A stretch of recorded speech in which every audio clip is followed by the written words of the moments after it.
industry, there are lots of people who have.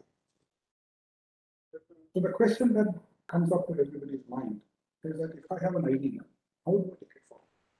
So we have assembled a panel. This panel has experts from different fields, and we want to talk about and answer this question. Question being, so you have an idea, so what? So let's quickly get to the panel and get the discussions going. Get to learn new things.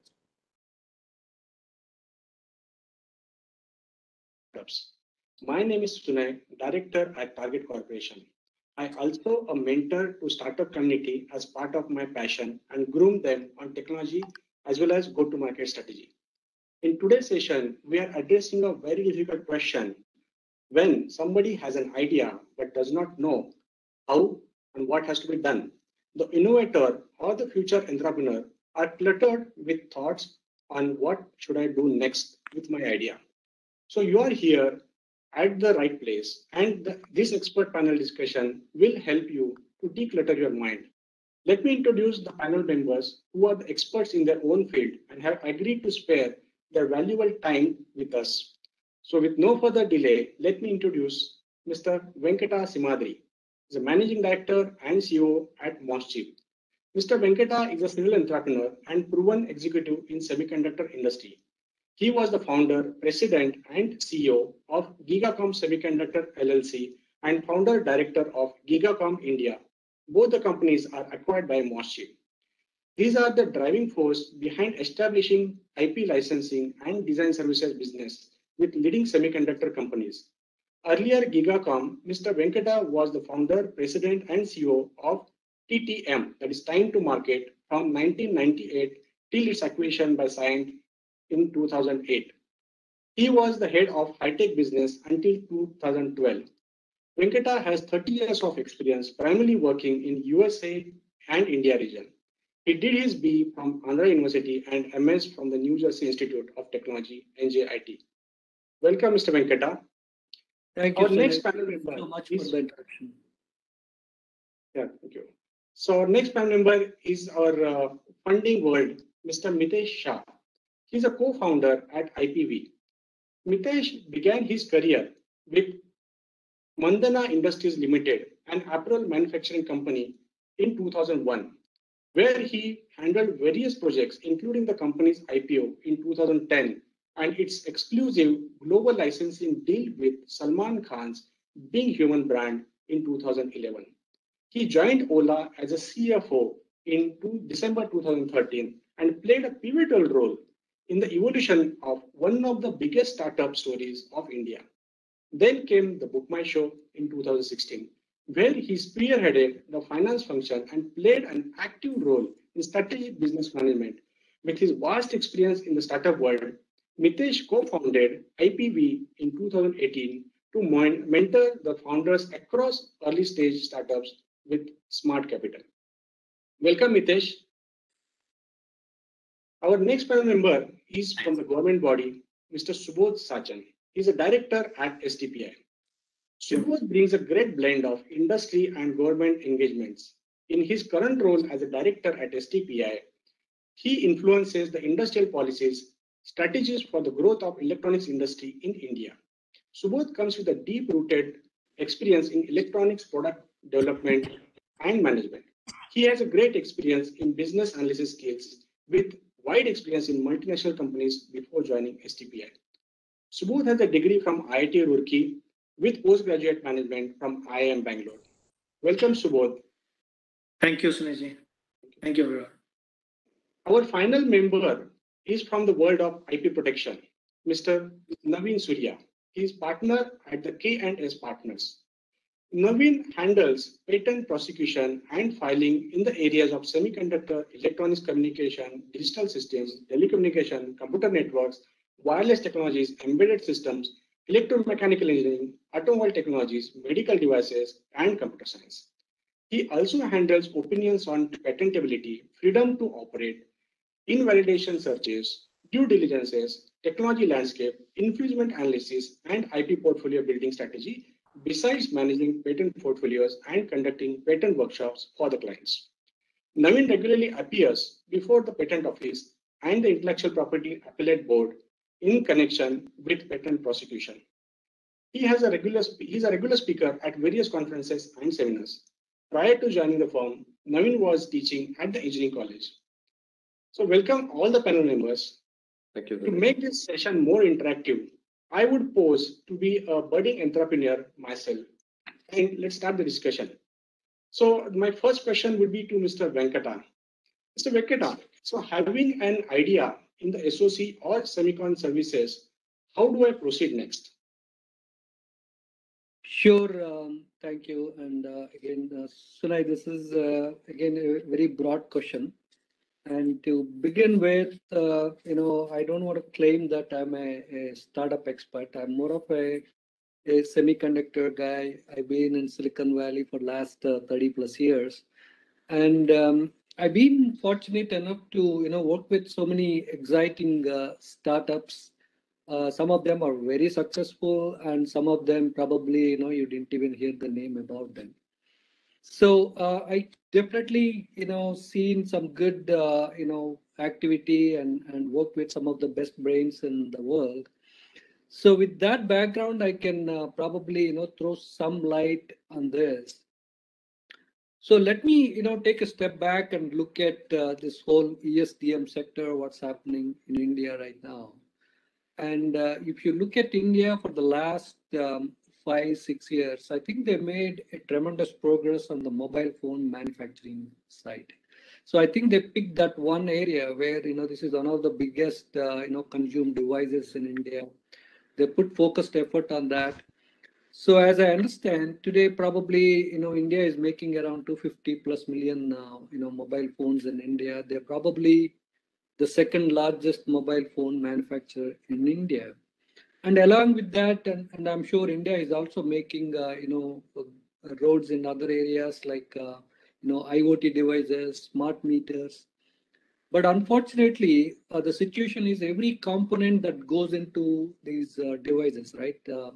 They're all being imported. So no semiconductor chip that is used in any of these devices is actually fabricated in India. So the government definitely, taking notice of it. They started talking about a brand new fab policy. They invited some expression of interest in February, and they're making some good progress on that. But meanwhile, I think this fab activity is a good initiative, but it will take some time. So what India should really focus on the short term is definitely the fabless ecosystem. And if you look at this fabless model, really started working out in early 90s when TSMC started really becoming famous. And if you look at some of the top companies in the world today, including Qualcomm, Broadcom, Marvels, all these are all some small startups in Silicon Valley at one time. And I was fortunate enough to work with some of them. And I think India should probably start looking at replicating the same model here. And we still can access the leading fabs in the world like TSMC or Global Foundries or Samsung. And fortunately, most of them are active in India and they're willing to work with us. But the next question comes is, what kind of SOCs we go after, right? So you can probably, broadly categorize them. If you look at that high-end SOCs that go into data centers or networking equipment, and most recently the artificial intelligence, right? There are so many startups building these humongous AI chips for data centers, things like that. And again, in my opinion, I think India is not really ready to do those kind of startups or SOCs completely out of India without having some kind of presence in Silicon Valley or some headquarters in Silicon Valley. So the next thing comes is, there are so many chips that go into these devices, right? A power management chip or an IoT chip or even a smart meter chip. They don't really need the latest and greatest, technology like 5 nanometer or 3 nanometer. And India has the design talent. And the kind of fabless startups we should be focusing on, it should be like, you know, companies that need less investment and to do a chip for some of these applications. I mean, these look simple, but they have huge volumes in India right now. I just give an example. Even a simple LED driver chip that goes into a street light has a huge potential in India. And right now, we're all dependent on importing them. So I think the fabless startups in India should be focusing on some of these applications. And another challenge in India I've seen is the last 20, 30 years, we made tremendous progress in terms of design skills. But we still lack that expertise in how to take that chip into production, volume production. And so it is better to pick some of these small, less complex chips, design them, get them fabricated outside, and take them into volume production, and take some government help in, getting some preferential access to the local markets, and get up and running first. So I think there is a huge potential there, and my recommendation to almost any fabless startup is to focus on some of these areas. Some of my colleagues in the industry may differ with my recommendation, but this is my thought process. And another area India should look at is semiconductor IP. Right, I have done my own IP company, Gigacom, in 2012. So I got some good hands-on experience in that. So there are a lot of opportunities developing the IP and licensing. I think the pure play design services, I think India traditionally has done extremely well. And there is nothing else to prove in that area. But I think we should move up the food chain and focus more on the fabless startups that can address large, small, volume type of chips. Small chips but large volumes, less complex, don't need that, and the semiconductor IP. So this is my thought process, and my probably recommendation to anybody who is looking at a fabless startup. And I will also come back and give you more ideas how to do this, how to fund this, get the feet up and running later. Thank you. That's great, Mr. Venkata. I think you actually hit the nail with respect to the key semiconductor problems what we are facing in India, and I think this is definitely going to encourage many of us to start thinking on what should I build into the semicon domain. I'll come back to you with a few more questions as we go. Thank you. But now, having said that, we know that once I have the idea, but I don't know where to get the money from. What do I do with the next step? How do I build my entrepreneur? So I would like to really put a question to Mr. Mitesh and ask, how should I proceed? How should one proceed with the funding the company? Thanks, Sunay, and thanks, Venkata, for laying out such a great canvas. Indeed, the space is very, very interesting. So in terms of funding, Sunay, if you have an idea, I think this is the best time to be a founder, to be honest. The way India has grown today, every day you read news about, a new unicorn, coming in, and it's across. It's not only at the level where these unicorns are. Early stage funding is also picked up a lot, and platforms like ours at IPP, we always believe in finding great opportunities for investment. Curating these uncut diamonds, and then kind of help them to grow. So, irrespective of the sector, if you have a great idea, if you have a good vision, idea can be either a disruptive idea which is solving a complex task, or it's an idea where it is multiplying simplicities. If it is one of the two, then you have our attention. If you have a great founding team, if you have thought out about your process and all, and trust me, there are a lot of myths about early stage funding, that the founder needs to show some traction. We will need to have some revenue under your belt. Your profitability is important. Unit economics are very, very important and all. I think at early stage, we believe in the dynamism of the founder, the opportunity, the space. Market size really need to be big. If you have all these things in place, then we are open to even we funded not only pre-revenue ideas, but pre-product ideas as well. So if you have a good, decent problem statement in mind, you come up with a value proposition for that, the solution for that, which really can be disruptive or can be something which can ease the process, then you have our attention, you have our check, right? There are no thumb rules over here that the product needs to be developed. You need to have the POC, but there has to be a clear path to achieving various stages of getting the POC done, launching the product, and finally, having a sane business model where monetization can also happen in the future. So these are the things that we really look for. Founding team is the most important thing for us. And if your idea is disruptive in a space which is going to be the future, we are all ears for you. At IPV, we have red carpet for these sort of startups. Great. Thanks, Mukesh. I think that was really insightful. So if I have to approach any VC firm or if I have to start seeking for the fund, so what should be my first step? What should I do next if I have the idea? So first step is obviously, having a good business deck in place. A deck is not only just a fancy material. A deck is something which should encapsulate all your thinking, all your vision behind the idea. Like I said, what's the market size? How big is the market? Size of the pie will always matter over share of the pie. What does I mean by that? The overall market size will excite me more rather than you being the leader in a very small market. So a large market size will always excite not only early stage investors but VCs most importantly. Founding team pedigree is important, but at the same time, ideas are dime a dozen. Execution is the skill.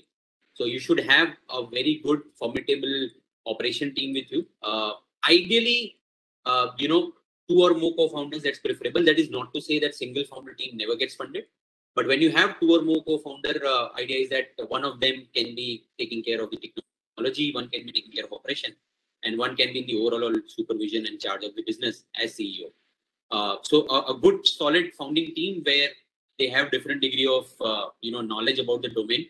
Even if you don't have an experience of that sector, even if you are a raw talent, a young talent straight out of college, doesn't matter. I think nothing is rocket science in this world, as some of these startups have proven. Right? It's just about your attitude, your thought process about that particular problem. How in depth you have thought about it. Have you taken the opinion of all the stakeholders in the process, which is your potential clients, your potential vendors, your potential technology partners, right? All these things, if they are in place and all, then I think you can go ahead and start meeting VCs. Again, you should know a bit of a background of VCs. There are VCs who only look at particular sector. There are VCs who only look at particular stage and size, right? There are VCs who only look at particular geography. So if you do your homework right, then you know which are the investors to approach for. It kind of improves the chances of success, right? At early stage, rather than a VC, probably a platform or a micro VC like IPV will be more useful, because at early stage, founders don't only need capital, right? This is something which is a very important realization. Your choice of your early stage investor can make or break the idea. You need somebody who's not only helping you with dumb capital, that's why we have used the word smart capital, is that the capital should bring a lot of connects, help you with formulating this model. And also at later stage, when you start growing, they should be able to cut one more check and connect you to the larger VCs who believe in their early stage curation process and then help with the growth journey. I think this was really good information. I think I have a couple of takeaways from here. So thank you very much, Nitesh. I think moving on, I will definitely think that as India, what support we are going to get from government, what kind of policies are there. So that will really help me if I have to really understand and register a company in Indian environment. So Mr. Subodh, can you please give some highlight that how the Indian government and the policies are going to support me as a startup? Yeah, thank you, Sunay. And I think first of all, for the IESA Vision Summit 2021, I think it's a great set of activities which IESA has planned, and IESA has been doing such great initiatives, and this is probably, and I think that sense, bringing all set of people right from the industry to people from like Venkata from way far. I think it's a good platform to discuss and also identify the opportunities. I think you rightly asked the question, and the stage has been already set by Venkata when Venkataji said that India has seen a tremendous growth in the mobile ecosystem, mobile manufacturing ecosystem. Let me tell you, from the government perspective, government has taken a holistic approach. beginning with 2014, we have seen a tremendous growth in terms of government's outlook and government's intervention with respect to electronic systems space altogether. And there are, and say some similar thing has been observed in other spaces as well. When you come to electronic systems, I think there has been, while there has been an ecosystem, there has been enablers already available, and I think enablers were there. I think device ecosystem has become very open and very collaborative in that sense. I think it's easy to come and manufacture, easy to come and design. And given that strength of the ecosystem, which is already enabling ecosystem was created, government did an intervention with respect to its schemes like Digital India. And Digital India was the emphasis was laid in terms of digitizing various aspects of not just government but also delivery of services by government, right? And that led to further growth in the whole ecosystem, right? Today, with the penetration of the internet ecosystem, the penetration of the smart devices, I think now the Make in India, which was the next initiative, created a strong potential, strong foundation in terms of what needs to be done in the electronic system space. While these were happening, and we already saw 2 years back, our government made a clarion call in terms of self-reliant India and Atmanirbhar Bharat, and that led to further emphasis and further schemes, right? And I think my Ministry of Electronics and IT, has been in forefront on bringing electronic systems manufacturing within country and holistically around that. Let me talk about right from beginning. While I think most of you are aware, today government has opened up various PLI schemes, and these PLI schemes have been game changers schemes altogether. I mean, they're looking into bringing large setup of industries to India. And while this Make in India and through this PLI schemes, when this is a fact that when the large ecosystem grows, there is the enabling ecosystem around the same which grows. I think Venkata talked about the ancillaries which needs to be also be created. While it is just not the devices which are growing, smart meters are happening, but how many components are coming in India?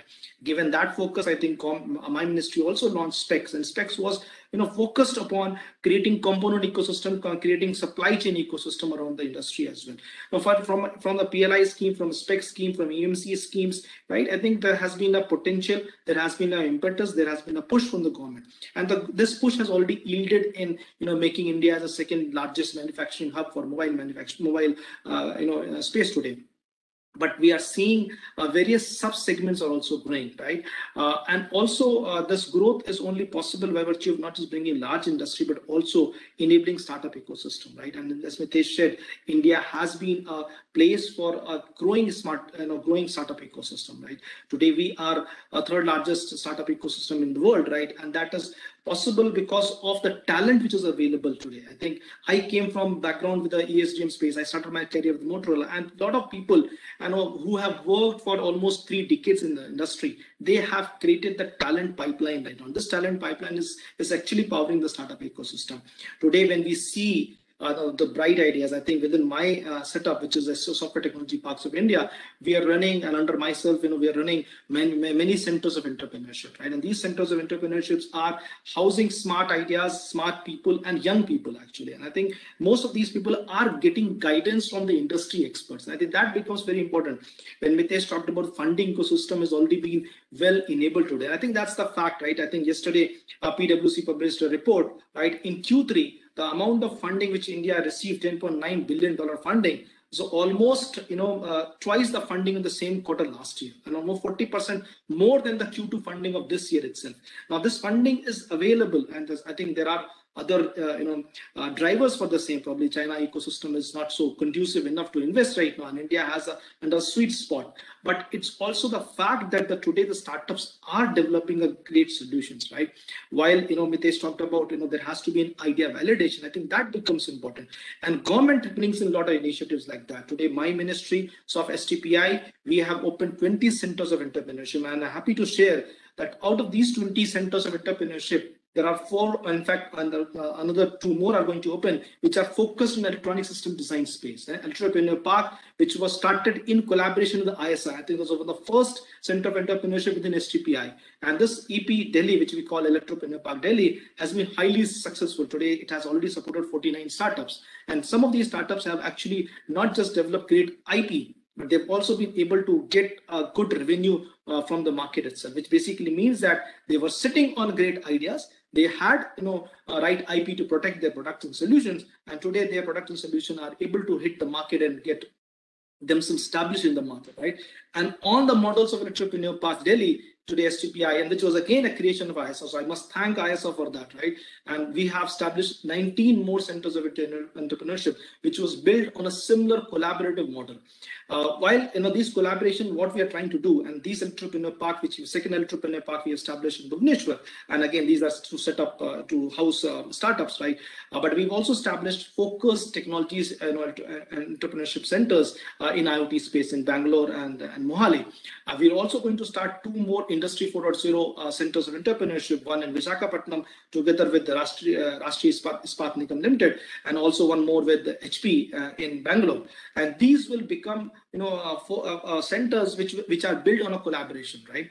And this collaboration of industry and government and academia, which also plays a role, is the way forward. And I think that's where government policies are also moving. So your question about what governments are trying to do, I think within my ministry, while there were already 50 plus tied centers, there are already a couple of centers of entrepreneurship developed with the industry bodies. STPI has taken a huge leap forward in terms of establishing these new centers of entrepreneurship. These are emerging technologies, and today government is not just trying to bring the ecosystem to the startups and to the young entrepreneurs, but also bringing the first check. I think sometimes it is difficult. Mitesh said it's probably easy to get a VC check. If you have right idea, but we have seen startups at a very, very early stage, because I think what Mitesh said very clearly, that there has to be a strong idea, there has to be a strong team, but at the same time, there is today the VC ecosystem unfortunately looks for the traction itself, and then in order to fill this gap, in order to ensure the startups cross this valley of death, I think government is bringing a lot of such initiatives, and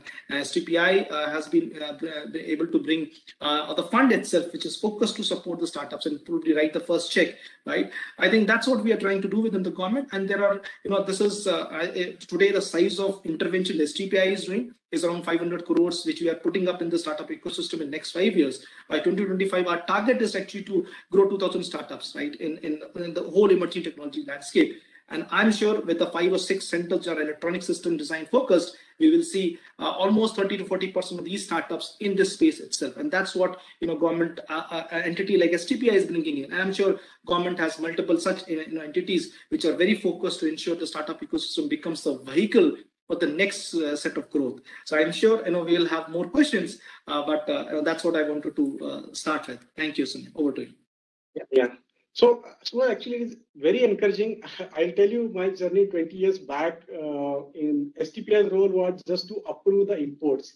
From there, the way it has grown, it's really encouraging, and I feel so happy that the government is providing such a great ecosystem. And seriously, I think people will start thinking going to government websites, meeting people, and I'm sure this ecosystem definitely going to help them. So I think just I'll take a minute, because you rightly said, government of the day has, and I think STPI as an organization was very industry friendly from day one.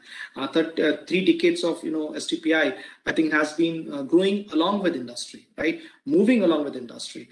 Yes, in 2011, when the STP scheme, the sunset clause was there with respect to income tax breaks, right? I think the export, today also the IT export is the focus of STPI. But at the same time, we know STPI is also looking into growing new ecosystems, right? And this ecosystem, and also dispersing the IT industry. And that's the reason why STPI, under the leadership of our DG, Dr. Omkar Rai, has been looking into what new needs to be done. So, what next? I think that's always the question we ask within STPI and within government. And today the government, in the various leaderships, I think is also very focused, very clear that there has to be growth which is not just organic, but there has to be inorganic growth which we need to bring in as well. And hence this intervention, and government's role is to bring this intervention, right, to ensure this facilitation is done. And that's why it's happy that STPI is doing the same job, and I have been interested with certain job over here as well. Great. Yeah, I think thank you very much for this information. It's extremely valuable and definitely going to help all of us. So great. I think let's move on to the discussion. See, what happens is now I have the idea. I know where to get the funding. I know how the government is going to support me. So the natural questions come to my mind is the competition. When the competition comes, what do I do? How do I protect my IP? What kind of the standard processes available in the industry? So I would like to basically call upon Mr. Navin and just talk about what are the key takeaways where I can protect my IP. So that will be really helpful. Thank you, Sunil. So, at least in terms of IP protection, the way it was earlier 10 years back and now there's a huge difference. People or the founders are aware that in terms of there is something called IP and I need to look for it once I have something in my mind, any ideas. So great to have that. Now, what the takeaway for me, or at least say being in Bangalore, working for about 15 years, I mean, I'm fortunate to say that I work with a lot of startups. So what I would see among the startups or the mid-sized companies is that they believe that the founder or the co-founder is aware that I need to have certain IP, but the entire team which is sitting next to him or working is not aware of it, or don't even know the importance of it. So one key takeaway here would be that the amount of IP awareness the founder has, the co-founder has, or the CEO has, I think that amount of awareness should be inculcated within the team or the organization itself, so that the entire ecosystem or the employees or the people working with that particular product doing R&D, everybody is aware of what is IP and how important it is for the firm to grow. So once that awareness is inculcated, only then IP gets flagged. Or else just mere being CEO or having that person in mind that, okay, I know IP, it is important, that is not help. Because they are flooded with a lot of other work too. They need to get funding, they need to see a market survey, they need to see whether the product is developed, coming in time, all those things. So this takes up the backseat. So that way, having that complete IP awareness for the entire team who is working in that organization would help that ecosystem to flourish within that organization. And second thing is that what I've seen is that usually the IP for the startups is filing a trademark application. It stops there. So nothing much. So maybe 2 or 3 trademark applications. So that's where it stops. So I think, and some people who have some idea, which is core idea, key idea, they believe that, okay, that is key and I need to protect it. So just file one patent and stop there. So what we need to understand is that once you file a patent, it's applicable or it can be seen in public domain. And once people see that you are coming out with certain product or technology into the market, it's easy for them to take over it and go forward. Maybe you may get initial traction for a year or so, but other people who see that product does something better than yours and go about it. So my takeaway here for the startups is that don't stop with just one patent filing in mind or just protecting just your idea. What we have seen is that once you start working with a certain idea, and that idea actually flourishes, grows, goes through a lot of changes, amendments because of the market, because of VCs, and all those things. So all those changes, what you make, all those improvements, what you make, try to file in patents and try to protect it. Don't assume that filing just one trademark application or one patent application, I have protected my IP, I'm good to go. Unless and until you don't do this systematically, protecting your ideas, changes, all those things in an organized way, you're not going anywhere. Only if you're able to create that cluster around your product, you will be able to safeguard your market. So as we know that, like we have heard from and Mitesh said that, look, we need to see the bigger picture in terms of what is that we have, bigger market, what we see. Unless you don't protect that and say that, look, this is what I've protected and this is the amount of market, what I protect for yourself in next 5 to 10 years time. So you don't have to worry about it. No one else will be entering into that market because I've created so much of clusters of IP around it. So that gives some of the sense of confidence to Mitesh and team to actually writing out a check. So don't be under the assumption that just like a single patent itself would be sufficient. Got it. So Navin, see, the natural question is, there's always a fight. Like, yes, I want to protect the idea, but I know the amount it costs for filing a patent and all that. So are there any guidelines, anything you can suggest how can make it a low cost affair? Yeah. No, I think that's the pain point. As you know, as a startup, usually funds are the huge crunch. I think they don't know where to spend, to HR, to the office, all those things. There's so many things. So that's a huge crunch. I see that when I talk to the CEO or co-founders in the company, Navin, I think as a startup, you understand how important money is for us, at least until we get a VC or some fundings. But what I would like to say is that, look, compared to what it was 10 years back and now, I think there is a huge amount of importance given to IP. And there are lots and lots of sources available through governments to facilitate IP protection. Now, for example, there are a lot of central government funds available where one can actually go and seek those funds for protecting an IP. For example, one could be SIPP funding, Startup IP Protection Funds. Any startup which is recognized under DPIIT can avail this, wherein there are pool of panel members who are specialized in IP, so they can actually help you out to protect the IP, and government directly pays to them for the services what they provide to the startup, so they don't have to worry much. Similarly, you have IP Facilitation Center at NRDC, so they also do some amount of pre-filing services. They only help to do certain amount of searches and to also do provisional filing and all those things which are very basics and initially needed. So you can avail that services as well. And not only that, there are certain government schemes which are specific to technologies. For example, any technologies pertaining to electronics or so, you can approach DIT or MIT. They help these startups in terms of doing preliminary researches or fundings and all those things. Similarly, if the idea is in the area of biotechnology, you can approach BRAC or NRDC. So if the idea is pertaining to biotechnology space, they help in terms of getting the IP protection. Now, apart from that, the best thing what happened is that with that traction, even state governments are offering lots of funds for availing the IP services. For example, let's say that you file an application, get a grant, they pay around 2 lakhs or so, which is a very, very decent amount, because you actually get a lot of IP. You get a lot of firms which help people to get their IP, and their cost is much, much less than 2 lakhs. So they are actually giving you a lot of money to go and actually file a patent and get a patent protection for it. Similarly, they also encourage not only in India, we have bigger market outside India, so please go ahead for that also. And we know that it's very expensive once you enter any other country outside India. So there, even the funds are similarly grown. For example, they have grown up around 10 lakhs or around 5 lakhs for you to go and fetch a patent in other countries. Yeah. So to name a few states, for example, Karnataka, Madhya Pradesh, Odisha, AP, Goa, Chhattisgarh, all those things. You just have to Google with the state names, any fundings available, you get it.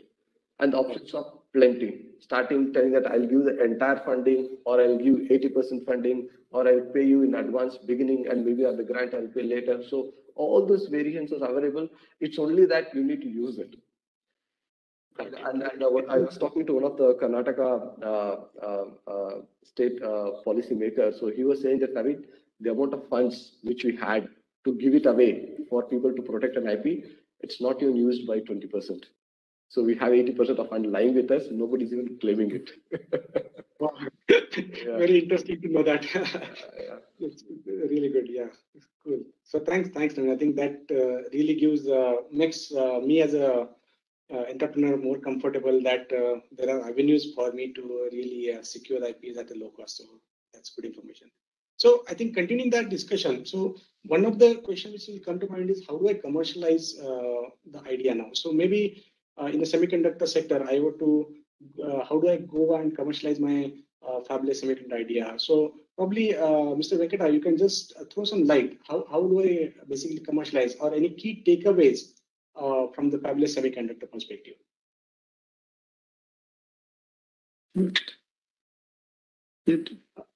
Yeah, I think you're on mute. Sure, Sunay. Sorry, I had to unmute myself. And as Subodhji mentioned earlier, the government has been, providing a lot of support. The kind of policies they coming up with. So, I mean, this, of course, these specs and PLI, they're more focused towards manufacturing. But even on the fabless, ecosystem, Safal is a good example from Karnataka. And we have some good examples in Hyderabad. If you look at IIT Hyderabad has an incubation center. And Telangana government also came up with an idea to provide a complete cloud infrastructure and EDA tool access in partnership with IIT Hyderabad. So in addition to that, we also have T-Hub in Hyderabad, and we also have WeHub. If you are a woman entrepreneur, You can even, approach. We have, they are providing all kinds of support, including office space and, financial help, things like that. So if it is, a good, SOC or some chip idea for a fabulous, ecosystem. So what I suggest is, try to use one of these platforms to at least validate your idea and get a prototype to a certain extent. And before you go and start raising either Series A or some angel funding. And so they have some also good advisory boards. In fact, I'm also playing an advisory role to some of the companies locally here.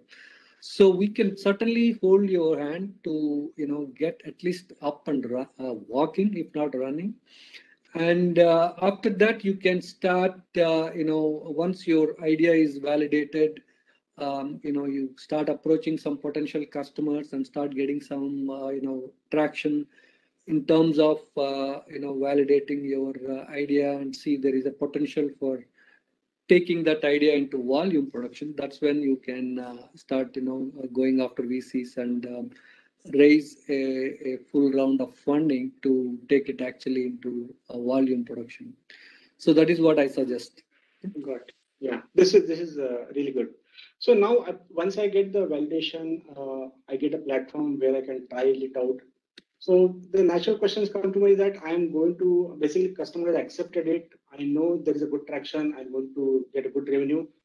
But when you go for Series A funding or something like that, the understanding of from the entrepreneur perspective, what is the valuation of my company? How much is I would say is the market valuation? How much revenue? How much VC funding I should secure based on that? So Mitesh, can you please help me out? How do I do the valuation of my company? Well, the moment I get to know, I'll inform you. in the current market, that's the only answer I can give you. Yeah, but on a serious note, I think, of course, I mean, the standard parameter will be, as we all know, would be a multiple of GMV, a multiple of revenue, right? A multiple of profitability also sometime when it's in a stable business. It's expected to make revenue also immediately. And it's more of a PE investment. So there are these approaches which are there. This question becomes more pertinent, Sunay, in the context of very early stage startups as we look at it, right? Like I said, it is pre-revenue sometime, it is even pre-product sometime. Ideally, then the way valuation is derived is basically, lot depends on the pedigree of the founder, their own experience with that particular, like you've seen proven founders who are called 1x, 2x, 3x entrepreneurs who have previously founded some successful startups. They come up with an idea, and at each stage, the valuation will be upwards of 25 million, 50 million as well. Now, nothing can justify this sort of a valuation, but it's purely because you have belief in the founder's ability to deliver on the potential or promise that they are putting it on deck, right? So this is very, very important. Usually, in case of other situations, valuation will be derived as a multiple of the total fund requirement for that particular startup early stage. So if let's say I have a idea in mind and I need a certain amount of capital to get it to the next stage, which is a product launch or POC or monetization, I will actually not let the founder dilute more than 20%, 15 to 20% in the first round of funding itself, because then there is very little skin left in the game for the founder. So it's then a function of how much dilution can the founder afford, and you as investor can also afford for founder to have meaningful skin in the game. At the same time, providing him with just enough capital, which can keep him hungry, which can actually take care of his immediate requirement for next 6 to 9 months. Overfunding is also can be harmful, because then that might get the founding team a little bit complacent with all these money flowing in right now. It's very, very stark possibility for the founder to get driven by funding rather than actually working on improving his business model, right? Money can fix the problem. Money cannot solve a problem. Yeah. If there's a problem which can be solved by money, probably then it's not a fundable idea, right? Yeah. I would rather look at ideas where money can probably give him that initial lift, can give him that initial launch to achieve what he wants to. But at the same time, business idea and execution, operations, efficiency of the product, customer service, these are all very, very important metrics. So some of the metrics that we use at IPV are, I just spoke about, very, very important to see the number of clients acquired, but at the same time, number of clients retained as well. There is no point founder spending money acquiring the client, but in the next month, he lose 90 of them out of 100. It's a very bad business to be in. So these are various factors, Sunay, you have to look at while valuing a particular startup. One final thing that I'll like to leave you with is valuation is always different than price, right? A price of a particular thing might be lower or higher, but the valuation will always depend on a mix of these factors. Sometimes we invest in an idea knowing that it is still expensive when you talk about price, but it will still derive value because it has the potential, or the founding team has the ability to deliver on that promise, and we know that next round can be far bigger, or it can create a far higher value for us. So these are some of the points that I can share with you tonight. I think you are living with a very important tagline. Money can fix the problem, but it can't solve. So it's a really good takeaway for me. And the valuation in this detail, I never got to know before. So thanks, Mitesh. Thank you very much. So I think overall, I feel that there's a good amount of information I received from all the panel members, and it was pleasure talking to all of you. And I have a lot of takeaways, and I'm hopeful that things will go all right, and I'm very confident with the information I have. So thank you very much, all the panel members, and I really appreciate your time. Thank you. Thank you, Sunay. Thank you. Thank you. Thank you, Sunay. Thank you, everyone. And guys, Namaskar. Thank you. thanks for panelists. Thank you.